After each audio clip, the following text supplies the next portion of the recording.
Hi, hello and welcome you all to Mother Teresa Learning Center. Tamil Nadu Public Service Commission TNPSC Drug Inspector போஸ்ட்கான examination call for இன்னைக்கு notification release பண்ணியிருக்காங்க. அதாவது combined technical services examination non interview post அந்த கேட்டகரியில் இது வருது. So இதில் நிறைய போஸ்டிங்ஸ்க்காக கால் ஃபார் பண்ணியிருக்காங்க. அதில் வந்து பார்த்திங்கன்னா உங்களுக்கு லாஸ்ட் டேட், அதாவது அப்ளிகேஷன் ஆன்லைனில் சப்மிட் பண்ணுறதுக்கு லாஸ்ட் டேட் வந்து அடுத்த மாதம் 24 நைட் வரைக்கும் உங்களுக்கு டைம் இருக்குது. அண்ட் அதுக்கப்புறம் நீங்கள் அப்ளிகேஷனில் நீங்கள் ஏதாவது கரெக்ஷன்ஸ், அதாவது நீங்கள் ஏதாவது ராங்காக போட்டுட்டீங்க, அதை சேஞ்ச் பண்ணோம் அப்படின்னா அடுத்த ஒரு 1 வீக் 28லேருந்து 30 வரைக்கும் டைம் இருக்குது. ஓகேங்களா? அண்ட் எக்ஸாமினேஷனோட டேட் அண்ட் டைம் எப்போன்னு பார்த்தீங்கன்னா ஆக்சுவலாக உங்களுக்கு 2 பேப்பர் இருக்கும் இந்த கேட்டகரிக்கு கீழே. அதாவது கம்பைன்ட் டெக்னிக்கல் சர்வீஸ் எக்ஸாமினேஷனுக்கு கீழே வர எல்லாருக்குமே வந்து பார்த்திங்கன்னா 2 பேப்பர் இருக்கும். பேப்பர் 1ஓட டேட் வந்து அக்டோபர் 26 அவங்களே அனௌன்ஸ் பண்ணிட்டாங்க. Morning 9:30 to 12:30. இது வந்து பார்த்திங்கன்னா OMR ஷீட்டில் எழுதுவீங்க. நீங்கள் இந்த டிஎன்பிஎஸ்சி எக்ஸாம்லாம் எழுதினவங்களுக்கு அது தெரிஞ்சிருக்கும். ஸ்கூலில் கூட நீங்கள் OMR ஷீட் கோட் பண்ணியிருப்பீங்களே, அந்த மாதிரி நீங்கள் பண்ணுறது தான். 100 கொஸ்டின் வந்து பார்த்திங்கன்னா தமிழ் எலிஜிபிலிட்டி இந்த 10th ஸ்டாண்டர்ட் லெவலில் இருக்கும். அண்ட் அதுக்கப்புறம் ஒரு 75 கொஸ்டின்ஸ் வந்து ஜென்ரல் ஸ்டடீஸ் அண்ட் 25 கொஸ்டின் வந்து aptitude and mental ability test. ஓகேங்களா? ஸோ அந்த சிலபஸ் டிஸ்கஷன்லாம் கூட நம்ம அப்புறம் பார்க்கலாம், மற்ற டீட்டெயில்ஸ் சொல்லிடுறேன். அண்ட் அதை தவிர்த்து உங்களுக்கு நம்ம ஃபார்மசி அப்படின்னு பார்த்தீங்கன்னா நீங்கள் வந்து நிறைய பேர் என்கிட்ட இந்த டவுட் கேட்டாங்க. நான் எம்ஃபார்ம் படிச்சிருக்கேன், PhD படிச்சிருக்கேன், ஃபார்ம்டி படிச்சிருக்கேன். எதுவாக இருந்தாலும் நீங்கள் வந்து ஃபார்மசி, ஃபார்மசூட்டிக்கல் சயின்சஸ் தான் அப்ளை பண்ண முடியும். கிளினிக்கல் ஃபார்மகாலஜி அப்படின்னு இருக்கிறத உங்களால் அப்ளை பண்ண முடியாது. சரிங்களா? அதே மாதிரி கெமிஸ்ட்ரி PG டிகிரி அதுவுமே உங்களால் அப்ளை பண்ண முடியாது.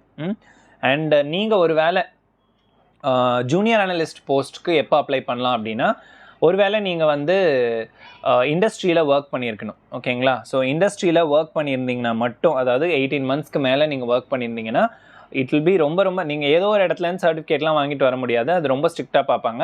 ஸோ இண்டஸ்ட்ரியில் நீங்கள் ஒர்க் பண்ணியிருந்தீங்கன்னா நீங்கள் ஒரே எக்ஸாம் தான் நமக்கு, அதாவது ஜூனியர் அனலிஸ்ட் எக்ஸாமும் ஃபார்மசி எக்ஸாமும் நீங்கள் சேர்த்து எழுதலாம். ஓகேங்களா? 2 பேருக்கும் ஒரே மாதிரியான எக்ஸாம் தான். ஓகேங்களா? Junior analyst as well as you are eligible, நம்மளும் அதில் எலிஜிபிள். ஓகேங்களா? அப்ளை பண்ணிக்கலாம். எக்ஸாம் ஆனால் நீங்கள் இந்த ஃபார்மசூட்டிக்கல் டிகிரி அதை எழுதுனீங்கன்னா போதும். ஓகேங்களா? அண்ட் இதில் வந்து உங்களுக்கு மற்றபடி எல்லா டீட்டெயில்ஸும் உங்களுக்கு தெரியும். வேக்கன்சி வந்து நம்ம ஃபார்மசிக்கு பார்த்தீங்கன்னா ட்ரக் இன்ஸ்பெக்டருக்கு ரொம்ப கம்மியான வேக்கன்சி தான். நம்ம ஏற்கனவே நான் உங்களுக்கு சொல்லியிருந்தேன், மொத்தமே 15 வேக்கன்சி தான். ஓகேங்களா? அந்த 15 வேக்கன்சியில் உங்களுக்கு ரிசர்வேஷன் எல்லாம் போயிடும். பர்சன் ஸ்டடீட் இன் தமிழ் மீடியம் அந்த கேட்டகரியிலேயே வந்து உங்களுக்கு 2 ரிசர்வேஷன் போயிடும். அப்புறம் ஃபிசிக்கலி சேலஞ்ச் அந்த மாதிரி இருக்கும். ஓகேங்களா?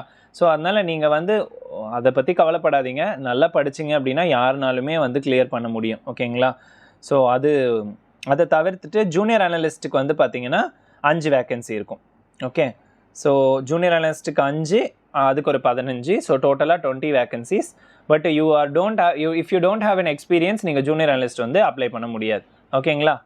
அப்புறமா வந்து ஏஜ் லிமிட்டு, இந்த எக்ஸாம்ஸ்க்கெலாம் வந்து ஏஜ் லிமிட் பார்த்திங்கன்னா நம்ம ஃபார்மசி, ஓகே, அதாவது ஃபார்மசூட்டிக்கல் டிகிரி படித்தவங்க இந்த ட்ரக் இன்ஸ்பெக்டருக்கு ஏஜ் லிமிட் வந்து 32. அதாவது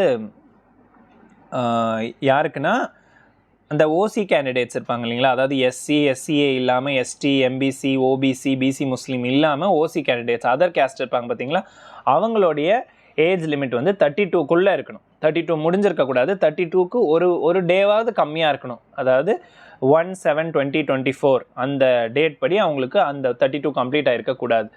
மற்றபடி இருக்கவங்களுக்கு வந்து age limit, maximum age limit அப்படின்ற மாதிரி ஒன்று கிடையாது. Should not have completed, no maximum age limit. ஓகேங்களா?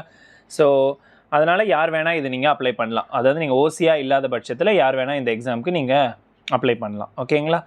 அண்ட் அதை தவிர்த்து எஜுகேஷ்னல் குவாலிஃபிகேஷன் நம்மளுடைய ட்ரக் இன்ஸ்பெக்டருக்கு என்னென்னு பார்த்து degree in pharmacy R pharmaceutical sciences. ஓகேங்களா? ஸோ அந்த ஸ்பெஷலைசேஷன் இருக்கிற யார் வேணால் அப்ளை பண்ணலாம். அண்ட் ஜூனியர் அனலிஸ்ட்டும் அதே தான், கிராஜுவேட் இன் ஃபார்மசி இல்லை கெமிஸ்ட்ரி ஆர் ஃபார்மசூட்டிக்கல் கெமிஸ்ட்ரி பீப்புளும் இதை எழுதலாம். ஓகேங்களா? should possess not less than 2 years of experience. Okay, 18 months கிடையாது, 2 years of experience கண்டிப்பாக இருக்கணும். ஓகேங்களா?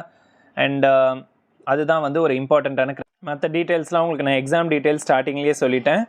தமிழ் எலிஜிபிலிட்டி டெஸ்ட்டு எஸ்எஸ்எல்சி ஸ்டாண்டர்டில் இருக்கும்னு சொல்லுவாங்க. பட் ஆனால் அது ஓவராக என்னமோ தமிழ் புலவர்கள் எழுதுகிற மாதிரி கூட இருக்கும். நீங்கள் ஆல்ரெடி எம்ஆர்பி எழுதியிருந்தீங்கன்னா உங்களுக்கு தெரிஞ்சிருக்கும்.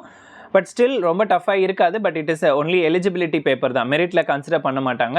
பட் நீங்கள் ஜென்ரல் ஸ்டடீஸ்லேயும் ஆப்டிடியூட் அண்ட் மென்டல் எபிலிட்டி டெஸ்ட்டில் வாங்குகிற மார்க்கை வந்து ஆட் பண்ணுவாங்க. புரியுதுங்களா? ஸோ ஆட் பண்ணி அதை வந்து மெரிட்டில் கன்சிடர் பண்ணுவாங்க கண்டிப்பாக. அதை நீங்கள் மனசில் வச்சுக்கிட்டு ஸோ டிஎன்பிஎஸ்சியோடைய பேப்பரையும் வந்து நீங்கள் நல்லா ப்ரிப்பேர் பண்ணணும் கண்டிப்பாக. ஓகேங்களா? அண்ட் மினிமம் குவாலிஃபையிங் மார்க் வந்து பார்த்திங்கன்னா 40%. ஓகே, ஸோ 40% மார்க் வாங்கினா தான் நீங்கள் மினிமம் அதில் குவாலிஃபைடு அப்படின்னு சொல்லி அர்த்தம்.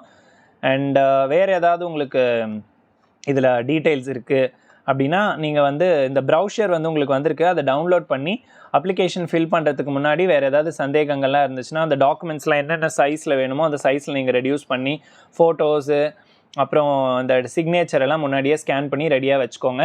ஸோ அவ்வளோதான். ஸோ படிக்க ஸ்டார்ட் பண்ணுங்கள். உங்களுக்கு வந்து நீங்கள் ஏற்கனவே வந்து உங்கள்கிட்ட டிஎன்பிஎஸ்சியில் நீங்கள் லாகின் ஐடி வச்சுருந்தீங்க அப்படின்னா ஓகே, பிரச்சனை இல்லை. ஃபர்ஸ்ட் டைம் நான் இது வரைக்கும் டிஎன்பிஎஸ்சி எக்ஸாமே எழுதலை அப்படின்னா நீங்கள் ஃபீஸ் கன்செஷன் கூட, அதாவது ஃபீஸ் இல்லாமல் நீங்கள் எழுதலாம். ஓகேங்களா? 2 ஃப்ரீ சான்சஸ் இருக்குது ஆக்சுவலாக. நான் எழுதுனதே இல்லைன்னா எழுதலாம், இல்லைனா நீங்கள் வந்து பே பண்ணிவிட்டு பண்ணுற மாதிரி இருக்கும். ஓகேங்களா? அது 100 rupees அந்த மாதிரி தான் வரும் உங்களுக்கு. ஸோ வேறு ஏதாவது டவுட்ஸ் உங்களுக்கு வந்துச்சு ஃபார்ம் ஃபில் பண்ணும்போது அப்படின்னா நீங்கள் கமெண்ட் செக்ஷனில் கேளுங்க. நம்ம சிலபஸ் பற்றி ஏற்கனவே வந்து டிஸ்கஸ் பண்ணியிருக்கோம். பட் ஸ்டில் இதுதான் வந்து சிலபஸ். உங்களுக்கு இப்போ ஸ்க்ரீனில் தெரியும் பாருங்கள். இது தமிழுக்கான சிலபஸ், தமிழ் எலிஜிபிலிட்டி டெஸ்ட்கான சிலபஸ். அண்ட் இது ஜென்ரல் ஸ்டடீஸ்க்கான syllabus. General science, current events, geography, history, polity, Indian economy, national movement. So இந்த மாதிரி நீங்கள் நிறைய படிக்க வேண்டியது இருக்கும். அதுக்கப்புறம் ஆப்டிடியூட் அண்ட் மென்டல் எபிலிட்டி, இது சிம்பிள் கேல்குலேஷன். இதுலேருந்து தான் வந்து உங்களுக்கு 25 மார்க்குக்கு வரும். மேலே சொன்ன இந்த 9 யூனிட் வந்து 75 மார்க்குக்கு வரும். ஓகேங்களா? இந்த குரூப் 2 அவங்க படித்த அதே சிலபஸ் தான். அண்ட் ஃபார்மசியோட சிலபஸ் என்ன அப்படின்றத நான் உங்களுக்கு ஏற்கனவே வந்து வீடியோ போட்டிருக்கேன். ஸோ வேறு ஏதாவது டவுட்ஸ் இருந்ததுன்னா கமெண்ட் செக்ஷனில் கேளுங்க. And all the best for all the aspirants who are going to prepare and write this drug inspector exam. So கண்டிப்பாக வந்து நல்ல முயற்சி பண்ணிங்க அப்படின்னா அந்த 15 போஸ்ட்டு தானே, 4 போஸ்ட்டு தானே, 6 போஸ்ட்டு தானே அப்படின்னு நீங்கள் தயவு செஞ்சு யோசிக்காதீங்க. உங்களோட முழு முயற்சியே போடுங்க. சின்ஸ் இது வந்து டிஎன்பிஎஸ்சியோட சிலபஸையும் நீங்கள் சேர்த்து படிக்கிறதுனால நீங்கள் குரூப் 2ஓ குரூப் 4ஓ எழுதும்போது கூட உங்களுக்கு அது பயன்படும். ஸோ அந்த மாதிரி நீங்கள் யூஸ் பண்ணிக்கலாம். இல்லை அடுத்து கொஞ்ச நாளில் வரக்கூடிய ஆர்ஆர்பி எக்ஸாமுக்கும் அது யூஸ்ஃபுல்லாக இருக்கும். ஸோ அதனால் வந்து படிக்கிறது என்றைக்குமே வேஸ்ட் ஆகிடாது. அதனால் நீங்கள் ஒரு மோட்டிவோட இது படித்து எனக்கு கிடைக்கலன்னா அது வேஸ்ட்டு தானே எனக்கு டைமு அப்படின்னு தயவு செஞ்சு யோசிக்காதீங்க. நம்ம எவ்வளோ விஷயத்துக்காக டைம் வேஸ்ட் பண்ணுறோம். படிக்கிறதுக்காக டைம் வேஸ்ட் பண்ணுறதுல எந்த தப்புமே இல்லை. உங்களுக்குள்ள கான்ஃபிடென்ஸ் இருக்குது, கிளியர் பண்ணிவிடுவேன் அப்படின்னா உட்காந்து தயவு செஞ்சு டைம் அலாட் பண்ணி படிங்க. And thank you my dear students. Learning today for a better tomorrow.